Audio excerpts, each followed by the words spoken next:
Hello! Welcome. This is going to be a bit of a different video.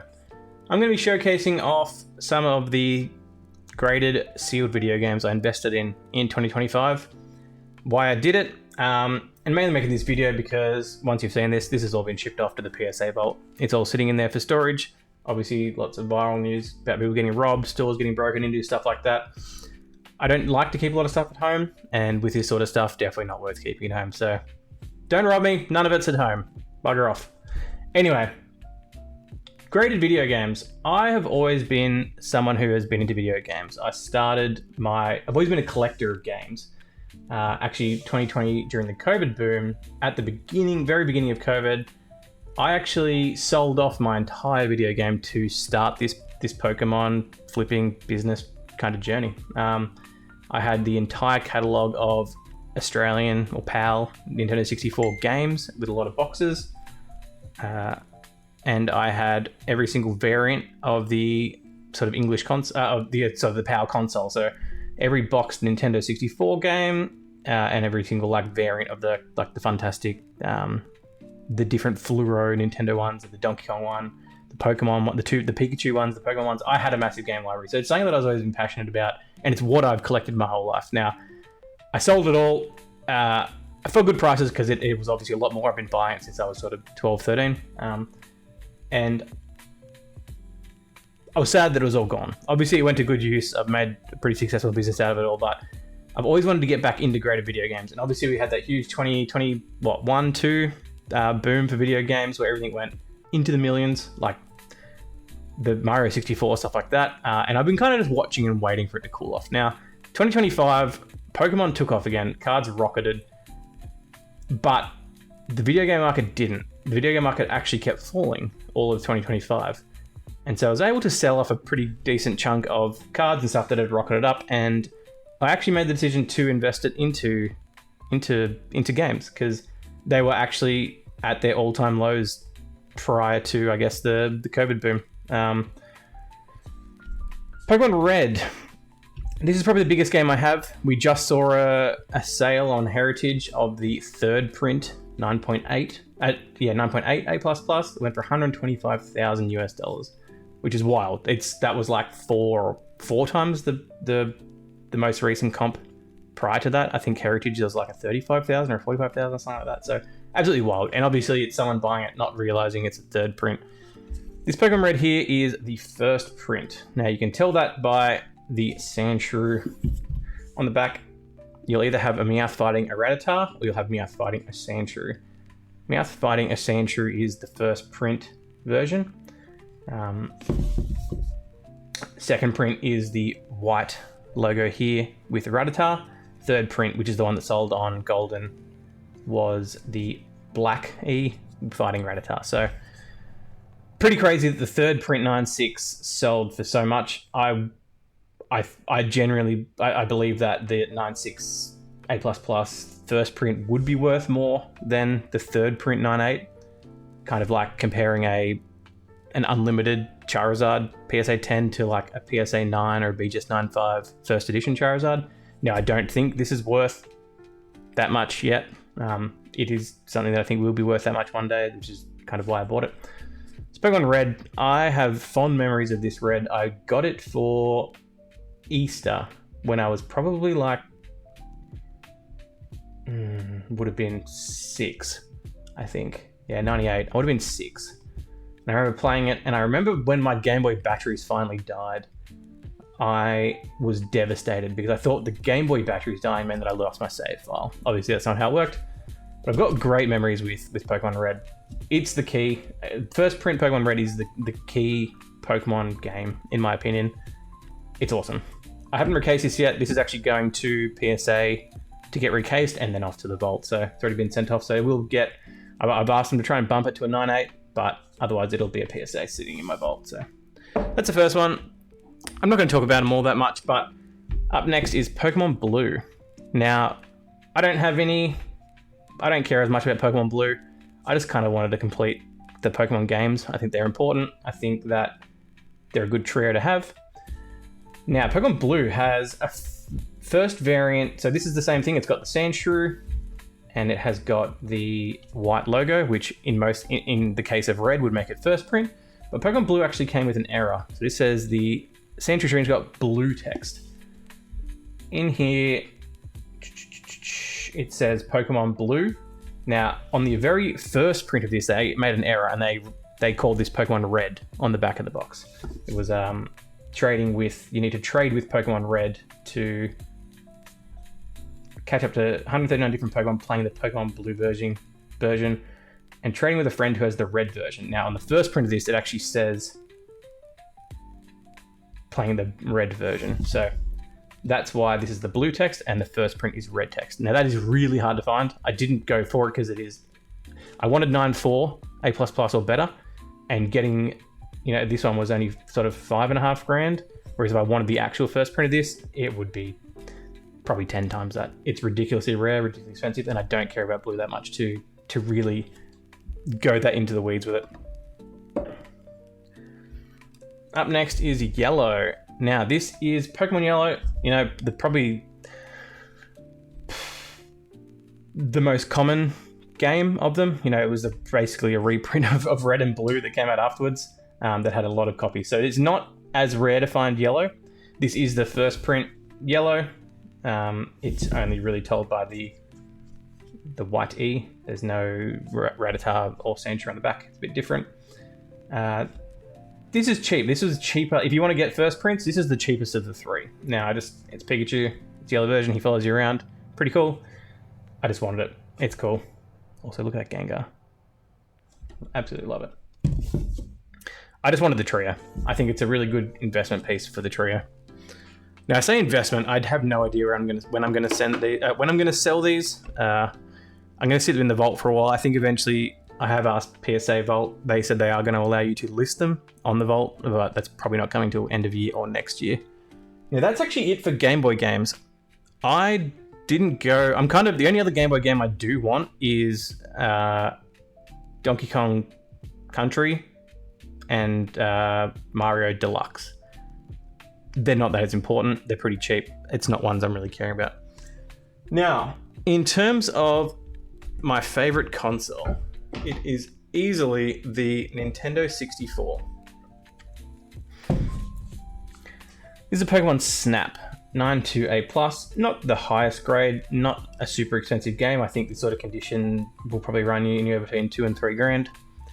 I bought this as a VGA 85. I started buying games very hastily and I had no idea what I was doing. I thought, 85 is pretty good. Apparently an 85 is actually pretty low tier. It's kind of not what you would want to chase for investment pieces. I didn't pay a lot for it, but I did cross this over to a 9.2 A+ from a VGA 85, which I'm happy with. Pokemon Snap's good. I didn't play it much as a kid. I bought this because I remember always having it, but always watching my friends play it, like playing my copy of it. I didn't play it myself, but I recently finished this game with my son. So it was a nice memory of actually playing the 64 with my son and finishing it. So Pokemon Snap. Now, this is probably my all-time favorite game. Super Smash Bros. 64. I have put thousands and thousands. I think we had a look at our cartridge. I grew up with a few friends, and we play this every single day. And we still play this. We catch up a couple times a year, and we still play this for hours at a time. Have a couple of beers and play this now. I went for a 9.6. I probably overpaid for this in hindsight. I think I spent like 21,000 US on it. I did half cash, half trade, and I traded a lot of Pikachu promos and stuff like that before the boom. So I'm into this probably for a lot more than it's worth. Saying that, the lowest listing is a bit above that. Hasn't been any 9.6 sales for a while. And a 9.8 just sold on Heritage, I believe, for 40,000. Now, this was a game that during the boom got up to, in a 9.8, was like 250 grand, and then it was 180, then it was 150, then it was 110, then it was 80, then it was 50, and then the last sale was at 40. So this is one that has consistently dropped, but I don't care. This is not one that I will ever sell. This would have to get to an absurd amount in the six figures for me to sell. I just love this game. It's my favorite game. I mean, who doesn't love? And honestly, it's the best Smash game. I know a lot of people disagree with that, but great memories for that one. Now, Star Fox is a bit of a bittersweet one because I played a lot of this game. I love... In PAL, it's actually called Lilac Wars. This isn't called Star Fox 64 for the Australian console. It's called Lilac Wars 64.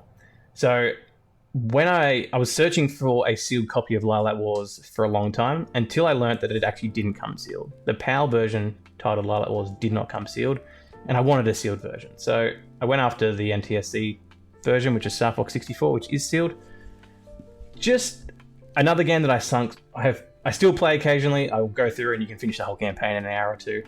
Just a fun game. A quick player, and I just wanted it. This was actually, I was watching this on I watched a couple of auctions and I never wanted to pay what it was, but then when the time I did end up buying it off Golden, I paid about 50% of what the previous ones had gone for. Now, Stadium. One of the games I am missing is Pokemon Stadium 2. Wolfie needs to sell me his 9.8. But he's Pokemon Stadium 1. It's the classic. It's the big box. It didn't come sealed. Another game, Pokemon Stadium 1 and 2, that I've put just countless amounts of hours into. Just fantastic. Original, all the mini games, things like that. Grading the big box is tough. This is another one where I watched a sale. The cheapest buy it now was like 11,000. Then I watched it go for 9,200 on Golden, and I wouldn't pay that. I couldn't pay that. And then one came up on Heritage, and so I was just kind of watching where it went to, and it ended up going for 5.5. And I said, okay, that's almost half of what the previous one went for. Looking at comps, they were mostly around that 8 to 12. So I was pretty happy paying 5.5. Now, since then, there's been 4 more copies come up that I think went for 5, 4, and then yesterday one went for 3 or something like that. So this one is one that has been dropping. I don't really care. This is one I'm happy to keep. It's a great game. Now, PSA don't grade big box. This has to be VGA. Same with the Star Fox 64. Mario Party. Now, everyone loves Mario Party. I think Mario Party and Mario Party and Mario Kart are probably 2 of the best Nintendo franchise or game lines ever. I've got Mario Party 2 in a high grade because this is a really common game. Not an expensive one. I think I paid $1,000 for this in a 9.6, which is, in the scheme of things, if you relate it to, and why I bought a lot of these games, when I related it to card prices. If you look at modern Pokemon card prices, how am I buying a 28-year-old, 25-year-old sealed Nintendo 64 cardboard box game in top condition for less than a chase card, raw chase card that came out today? Like, when I related the prices, those sorts of things, it didn't make sense, and I was so happy to like put money into these sort of things. I want Mario Party 1. I've got a complete in-box version that's a 9, the graded complete in-box, not sealed, because Mario Party 1 is a really, really rare sealed game, and I think a 9.8 went for 55,000 on Heritage, the last signature block. Mario Kart and Mario Party 1 both went for $55,000 each. I'm not going to pay that. If a lower graded version comes up for less, I will try and get a 1, but for now, happy sitting on a 2. And 2 is the best out of all 3 of them, if we're being real. Diddy Kong.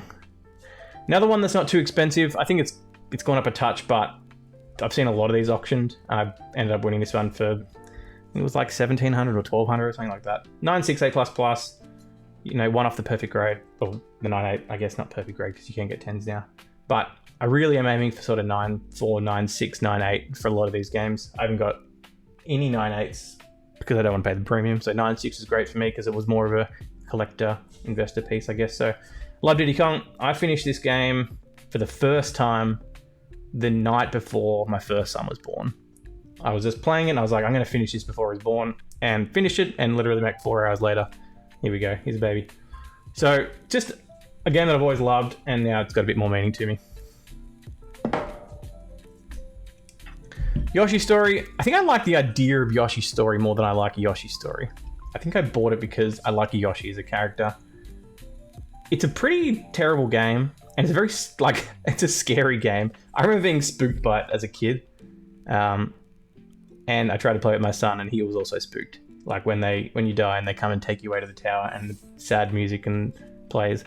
I think I just like the idea of Yoshi's Story more. Again, it wasn't a cheap one. This one, there's lots of cases of this game has been found, and so this was like sub $1,000 for a 9.6A++, which I thought was great. Now I think this is the last one I've got to show. F-Zero X. This game I also have fond memories of. We played a lot of this game as a kid, and this is still one of the games that we play every now and then. Yeah, not really much more to say. Captain Falcon, there's only a 9.6A. I had a 9.0A+ as well. It's just, I haven't seen any higher grade copies, but I'm happy with this. Like, the seal grade, realistically, it does change the premium on it a lot, but what can you do? So really what I wanted coming into this was to get these 3 games. They were my main focus, especially getting this in a 9.6A++. I think this should be worth more than a first edition Charizard, grade for grade, to be honest. This is what started it. This is what came first. This is what got people into it. We're not there yet, but what we've been seeing lately, I think it's probably going to happen at some point. I think I think there's only one 10. I think Dubsy has it. I don't think you're going to see 10s anymore. I think the 9.8A++ should be worth. I think it should be on par with the PSA 10 Charizard card, if I'm being completely honest. It's a ways off, but I think this one is going to be close to the PSA 9 price for a card like that. So this is more a bit of a show and tell. Just wanted to talk through why I got them, why I like them, why I think they're kind of undervalued, and I wanted to show them all off in one place before I sent them all off. So these are all going to should already be all in the PSA vault, waiting there until one day when I want to bring them home or sell them. But thank you.